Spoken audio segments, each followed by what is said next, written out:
All right, welcome to another episode of The American Dream. I'm your host, Craig Sewing, where our goal every show is to go against the grain of that negative media. Today, we got a great show lined up for you. We are talking about legacy. What's more important than the impact you make in the greatest country on planet Earth? So we're going to be diving into some great advice and stories along the legacy theme. Of course, if you want to engage in the conversation, you can do so online. That being said, let's get this show started right now. Every single day, you are consumed with information. With the 24/7 negative news cycle and the pop culture that's polluting the airways, all selling out for the ratings game. Well, guess what? There's a more positive way to look at life. You live in the greatest city in the greatest country on the planet. Every day with our elite network of professionals, our goal is to educate, empower, and engage. And now it's time to fight for your American dream. Now for the word on the American Dream. Today's show, we are theming around legacy. Now on this program, we talk a lot about success. I want to make a very key point here. Success is not determined by income, it's determined by impact. Let's use the American Dream as an example. This is a show not owned by a network. It's commercial free, where we have partnerships that have helped us launch all across the country, going against the grain of the negative media that you're so tired of. That's making an impact. And there's a business around this whole thing as well, called Ignite Media. We're really, really proud of it. I want you to think about the impact that you're having in your business, or maybe your personal life, your family, whatever it may be. How do you make an impact? Now is the best time in the history of mankind to build a brand, to make that impact, and it's through digital and social media. You can aggregate attention now better than ever. So what better opportunity than 2018 to make a social impact? We want to incentivize you to do that. We want to fan the flame for you today. You're going to hear some great interviews on the topic, some inspiration, and don't forget, you can always connect with us online to get more information as well. Let's start the American Dream legacy right now.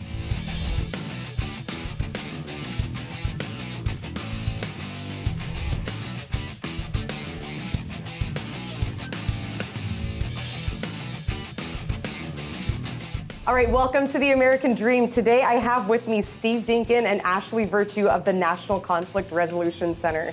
Steve and Ashley, thank you so much for being here with us today. I know heading into 2018, one of the biggest things that always come up every year is conflict in the workplace. How do we work through it? That's why we have you two. You're so integral to the workplace, to getting through things. So touch on a little bit what you guys do at the National Conflict Resolution Center and how people can really take advantage of what you guys do. I think we all sense that there's such a feeling of incivility in our lives right now, and it's happening in our families, in the workplace, across society and government. And as an organization, we've come up with a series of tools and techniques to help people address conflict, to improve their lives and be more proactive to avoid conflict. Absolutely. I know you two are the pros. Steve, you've been with the company for 15 years. Ashley, you've been there for 13. Yes. So certainly between you two, you guys can be the spokespeople for, figuring out resolution between you two and then being the role models to project it to the people that you work with.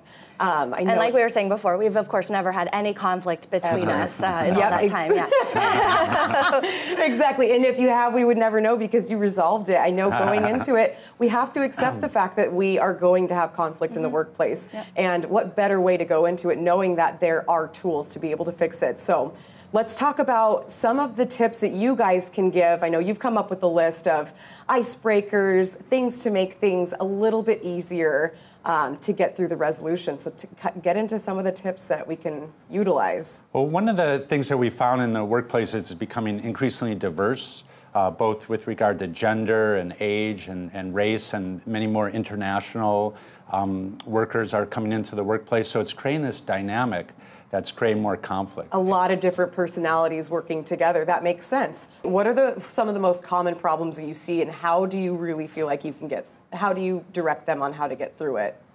Well, at the National Conflict Resolution Center, we've developed an innovative tool and strategy called the Exchange, and it's an informal mediation process designed for the workplace. Mm-hmm. And so when individuals, workers, colleagues are in a dispute, the manager can intervene to try to address the situation.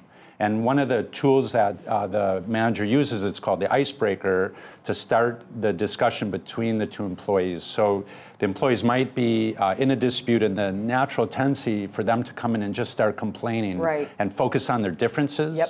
Well, the icebreaker allows individuals to focus on the commonality. Sure. So instead of immediately going to the defense, you pick a neutral topic, you kind of break the ice so that it's a little bit more of a welcoming environment for people to be able to figure out their differences. That's an awesome thing. So what else? What other besides icebreaker can we do to navigate? Well, one of the things that we really teach employees to do, managers to help facilitate, is really, really listen to the other person. And this is one of the hardest things to do when you're in a conflict, because our natural tendency is to hear the person we're in conflict with and immediately start thinking about how we're going to defend ourselves. Exactly. Exactly. And so one of the things that's great to do is really listen to the other person and hear what they're saying, but also hear what they're not saying.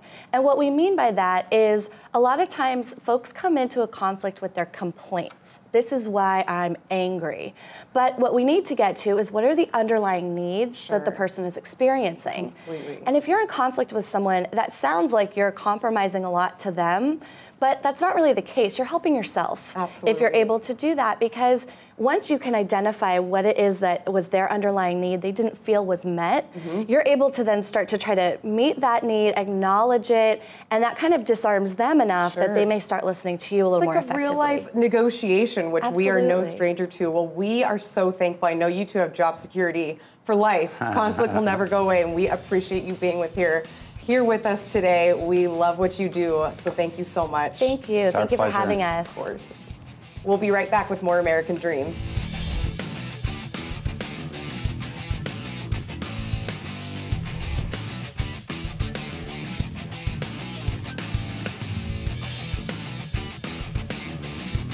Well, on today's show, we're really focusing on helping you make a financial impact on your life. Joining us in studio, the Options Lady.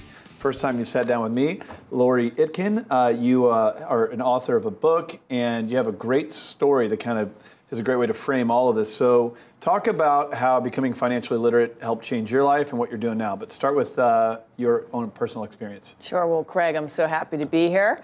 Love the show, love the positive outlook you have here, positive stories. So becoming financially literate literally changed my life. All right, let me tell you, I was 24 years old, living in Washington, D.C. I had already been laid off twice, 24 years old. Tiny apartment, no car, up to here with student loans, right? And my grandmother dies, and she leaves me a $1,600 inheritance. Okay. Now, what do you think most women would do with a $1,600 windfall? Well, I could tell you what I would have done at age 24 as a man. I would have blown it at the bars and beer and been done with it in probably 2 weekends. Wow. Wow. You should have been buying around for me then. I wish I had known you then. Well, most women would probably spend it on clothes and shoes. I'm sure you've had a girlfriend in the past or two that would do that. To each his own. Got it. To each his own. So you had $1,600, age 24, laid off twice. Right. And I knew, I made a very important decision. I knew that to change the course of my life, I couldn't merely spend the money or save the money. I had to invest the money. Okay. And that's what I did. I invested it in the stock market. Now, at that time, you didn't have the internet, things like that. Sure. I actually ended up reading the Wall Street Journal every single day. At age 24? At age 24. Wow. And that's $1,600. Every month, I'd get my statement.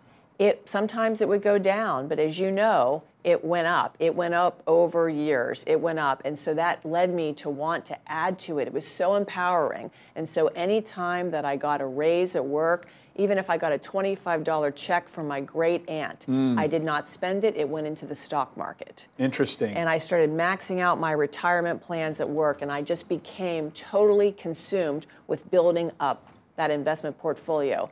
15 years later, before I turned 40, I had $1 million in assets. Wow, that's incredible. If I can do it, many people can. So tell us about the strategy. I know you're big on options. This is what your book is about. Right. Well, at that time, I was not trading any options. It was purely stock, okay? And were you trading? I was not that much at the time. Okay. The whole issue is, the best advice I can give to anybody is live below your means. Sure. If you spend less than you make and you invest the difference, it will grow. And I'm not talking about short term, trading, day trading, I'm not talking about that. It's investing over the long term, all right? And you just need to be diversified. I mean, you're a master of real estate. The whole thought process is you want to have your money in various assets. For me, stocks was what I was an expert in and felt comfortable with. So what's your advice now? And again, your book. Tell us about your book. So my book is called Every Woman Should Know Her Options, Invest Your Way to Financial Empowerment. It became an Amazon bestseller in 3 categories. And I think it's because it's one of the few books that has been written by a woman for women in language that women can understand and relate to. And by the way, Craig, men buy the book too. And you know why? They say that if a woman can understand it, they'll definitely be able to understand it. There you go. There you go. So, and options is a focus. Now, when you say options, you're specifically speaking to stock options, but you're also giving advice like women going through divorce and things like that as well. Right. So the book actually has 2 chapters on conservative option strategies. Many people think that using options is very speculative, and it can be. And that's real. You know, when people buy call options or buy put options, it's very easy to lose money. But when you're selling options, it's a way to generate income and provide some downside protection. So actually, contrary to popular belief, what I explain in the book is that if you sell options wisely, no naked calls, but if you sell options wisely as part of a great diversified portfolio, you can actually generate extra income and provide downside protection if stocks would go down in value. Real quick, since we got you here, 2018, how do you feel about the market? Oh my gosh. Okay. We've had a 9-year bull run, right? Yep. Who knows if tax reform is going to happen, right? I mean, we're talking about this right now. And I think a lot of the prices of stocks, it's baked in that they think that tax reform is going to pass, but I wouldn't be so sure. So you believe it's baked in?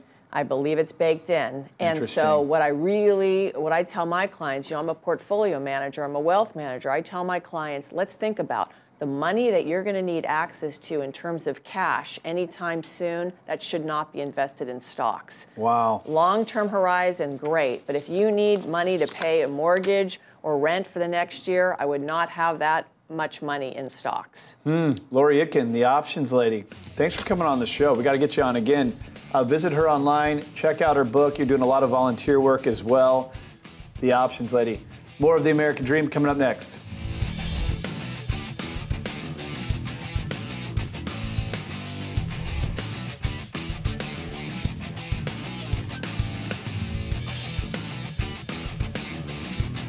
Welcome to the American Dream. Today I have with me Eran, the CEO of ID Cyber Center. Wire fraud, cyber hacks, he is the man to go to. Eran, thank you so much for being here with us today. Thanks for having me. Happy 2018. Happy New Year. Same to you. Thank you so much. Thank you. Of course. So let's jump right into it. Let's talk about how 2017, what did you see in cybercrime? What were the biggest things you came across? Well, obviously the biggest thing that people are talking about is the Equifax hack. Yes. Which left, I believe, every adult in this country that has a social security number, their information is out there. Right. So is it going to get any better? Unfortunately, I hate to say that I believe it's not going to get any better. It can't get better because all that happens is hackers just keep getting smarter. Exactly. They're like we do, we evolve, they have to evolve too. So it's really just speaking to you, making sure that we can predict what's going to happen and be able to protect ourselves. Right? Correct. So, you know, if hackers have all our information from Equifax, probably they would have sat on it for a little bit. Although I believe it's a little bit more than just a simple hack. It's probably some countries are involved because it's the size of the whole thing is much more beyond the capability of just an individual. So I think there are big country, if I can say, behind that. But we gotta watch it. Our information is out there. They don't have to use it today. They don't have to use it tomorrow. They can just sit with it, wait, and use it whenever they feel the time is right. It can happen at any point, so you always have to be prepared. How can you best protect yourself from being protected from identity theft? Well, beside the fact that I think you should get any type of monitoring, and obviously I'm biased on that one, but we provide monitoring that is really essential. We give people what they want, what they need, not what we want to give them or what we want to sell them. Absolutely. But there's a lot of aspects that people should know beside that. You should really be careful. You should really choose hard to remember password. I know it's a pain, but you really should. You should really watch how you pay things online. What do you use? You should really watch public Wi-Fi. That's becoming a rising situation. And I know that with, you know, the new Apple phones coming out, the 8, the X, and now Apple Pay is so readily available. You have your Apple Watch, you have it amongst multiple devices. What do you think about Apple Pay? Is that just another way for us to be? You know, they can hack into anything. If your phone is in your pocket, they could sit even next door or remotely somewhere else and try to get into your phone and get into your Apple Pay. But it's like any other hacker that would do it. Those will be smaller type hackers. But I'm talking about with the madness that's going with the cryptocurrencies, right? Everyone is carrying around a digital wallet, and they always all the other, you know, there are over 1,300 cryptocurrencies, right? But people are thinking, well, it's not safe, it's not secure. Look, I always explain to people, this is like leaving your wallet on the table. When you have cash in your wallet, you leave it on the table, somebody steals it, it's gone. With cryptocurrencies and your digital wallet, whether you use Coinbase or any other company for that matter that offer the services, it is really the password that makes it or breaks it. So it's the more difficult it is to break into your password, the less likely they will be able to steal your digital wallet. It all comes down to the password, and I know you've touched on this with Craig before, the top 10 passwords. There are a top 10 that people use over and over, and the top one for 2 years straight was 1, 2, 3, 4, 5, 6. Exactly. I know people use the word password. Just things, baseball, football, things that are so commonly used. You have to go with the capitals, the lowercase, the numbers, the special special character, exactly. And it's really important because people don't realize there's a lot of Facebook hacking lately.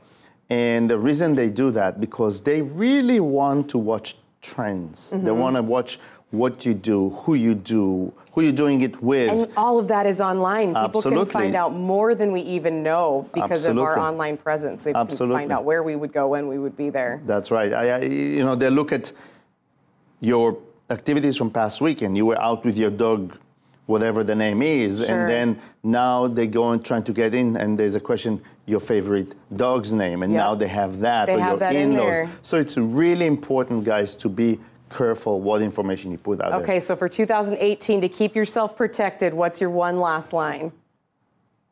Get monitoring. Get security.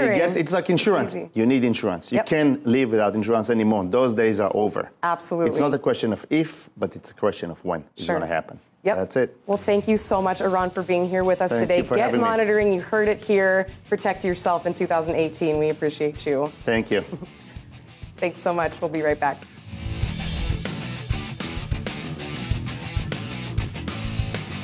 Well, as you know, the American Dream is a national program where we focus on business, the entrepreneurial spirit, overcoming adversity, finance, the market, all things that are relevant to empowering your American Dream. But a big topic of conversation on this show is housing. So what we do is we integrate local, top-producing, award-winning realtors to cover a wide range of topics on that subject, different micro markets, different niche subject matter. Housing is such a big topic, so we're going to bring you a lot of information right now from some of the best in your market. Let's check out these interviews.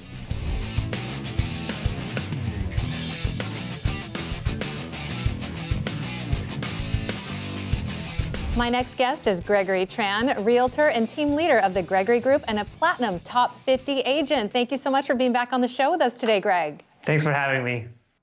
So I know that you are highlighting a neighborhood today that not very many people know about, and it's called Spanish Oaks. Tell me about this area. Oh, yeah. I mean, this is a great little neighborhood. It's out there in the Texas Hill Country in Bee Caves. It's only about 20 minutes from Austin. But the cool thing about it is it's a gated golf course community. So it's pretty exclusive, and it's nestled really among the like a nature preserve out there, and it sits right next to Barton Creek. So it's a really nice place you can live. Tell me a little bit about the lifestyle then that you imagine maybe the perfect buyer for that home having, especially when you have amenities such as the nature and the creek right outside of your front door. You know, there's so much there, you know, and it has hike and bike trails, you know, like we mentioned before, it has all the green belt and those things. But it has a lot of things like the golf, right? You've got an 18-hole award-winning golf course there. You've got the Austin Tennis Academy, which is right outside the neighborhood. And, you know, one of the things I really like about it that's really unique is they have something called the fish camp. What the fish camp is it's this lake right in the middle of the neighborhood. It has a rustic little fish dock on it and a little, you know, well, it's a fish camp. You know, there's nothing better to do on an evening when you're watching the sun go down and your kids are there fishing, your other kids are over here riding your bike. It's just so picturesque. This sounds like an incredibly relaxing space. I can picture this when you're talking about it, and I have to say I really feel like I already need to go there. I already need a vacation from the holidays, yeah. Greg. And I think that it also really lends itself to a luxury indoor-outdoor living lifestyle. Oh, definitely. Now, definitely. Something else that I know is so important to buyers, Greg, is the school system and the school districts surrounding the homes that they are looking at to purchase. Tell me a little bit about the school district near this property specifically that you're going to be talking about here in a minute. Well, so this goes to Lake Travis ISD, which is perennially rated one of the top school districts in the state. They're really well known for academics, whether you're talking elementary, middle, or high school. It's always going to be a 9 out of 10, 10 out of 10 for academics. And people do love that. But you know what else people like about schools here in Texas? What's that? Football. Football. Lake Travis has won something like 5 or 6 out of the last 10 Texas State championships in high school football, which is a huge deal if you're out here. And the last Heisman winner actually came from Lake Travis High School as well. Wow, that's incredible. Friday Night Lights, right? Exactly. Now, Greg, I know that I touched on it earlier, but the reason that we're focusing in on the Spanish Oaks area is because you have a gorgeous listing in this area. Tell me about this property. That's right. I'm co-marketing this home with my partner, Jeanette Spinelli. It's a beautiful home, 5308 Spanish Oaks Club Boulevard. Sits on a 1-acre lot. And the nice thing about it is that they really thought out the placement of the home because they placed it a little farther back from the neighbors. So when you're sitting in the back of the house, you actually don't see any neighbors around you. All you see is a green belt and a golf course in the hill country. It's about a 5,000 square foot house. You know, it has 4 bedroom suites, all the stuff that you would expect. You know, a couple living areas and an office. But of course, we're talking about the indoor-outdoor stuff, right? It has a huge outdoor patio. You know, it's all stonework. It's covered. And you've got a big pool, hot tub, and of course, it all looks over the hills. Well, it absolutely sounds gorgeous. You know, what is better than that? The indoor-outdoor lifestyle. We all want that. Greg, thank you so much for being back on the show today. Thanks. And if you have any other questions, feel free to reach out to us online, AmericanDreamNetwork.tv. We'll be right back with more of The American Dream.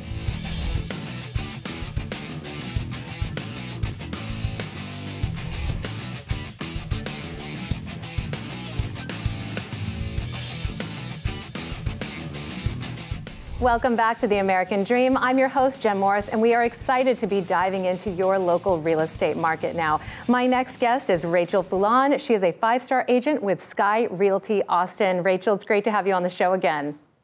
Hey, Jen, nice to see you too. Now, I want to talk to you about a newer real estate trend that may or may not be changing the landscape, I would say, of real estate in Austin, and that is the tiny home trend. How popular are those becoming in your area?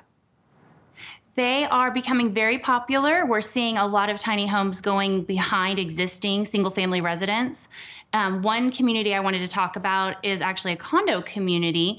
So not necessarily your tiny homes that you're seeing on HGTV these days, but still a smaller space. And that's the Silverado condos over off of East Riverside in Austin, where you are ranging from 378 square feet to a whopping 518.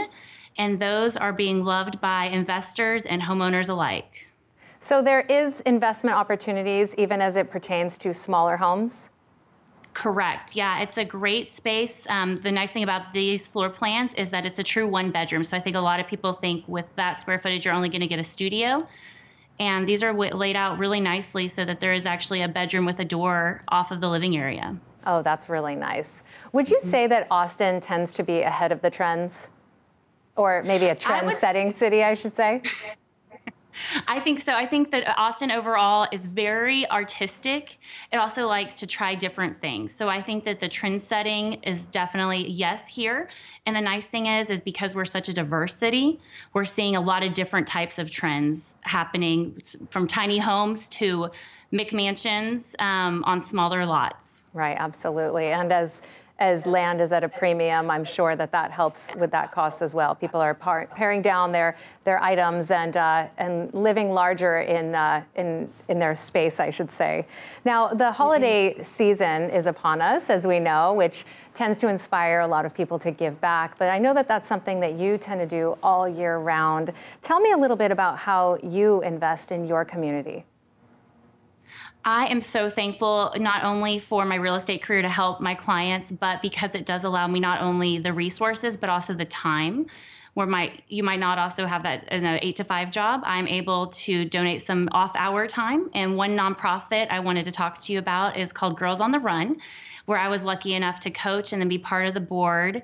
And that is an after-school program for 3rd grade to 8th grade girls to really just empower them and teach them healthy habits, while using a great curriculum that encourages running throughout the program. And that nonprofit is currently looking for coaches for their spring semester coming up mid-February. Are you going to be coaching? I will unfortunately not be coaching. Oh.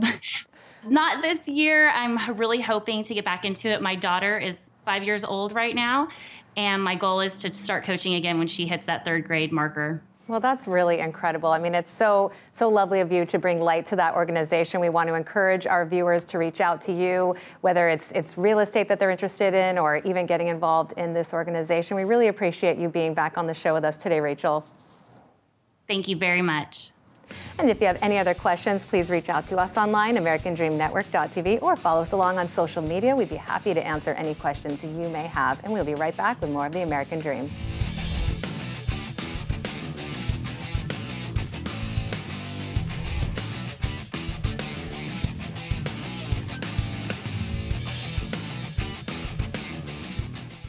Hi, Penny Green here with Synergy One Lending. I'd like to talk to you today about a little bit of good news in the housing market. Just announced today, the Federal Housing Finance Agency announced that they'll be increasing the conforming loan limits. For the last 10 years, we've had a frozen loan limit of $417,000 during the downturn of the housing market. This year, we raised that to $424,100. And now, due to the robust market continuing, we've been able to raise it again to $453,100, effective January 1st, 2018. So you're probably asking, what does that mean to me? Well, it allows you to now borrow more money at a lower interest rate due to the fact that it's a conforming loan and not a non-conforming loan, which typically carries with it higher interest rates. So that is good news to everybody in Austin, Texas. Thanks a lot. All right, that's all for today's show, The American Dream Legacy. Hey, if you want to comment on this show, if you want to follow us on social media, we would love to hear from you. Visit us online at AmericanDreamNetwork.tv. Follow us there. And of course, don't forget to tune into our next episode of The American Dream. See you next time.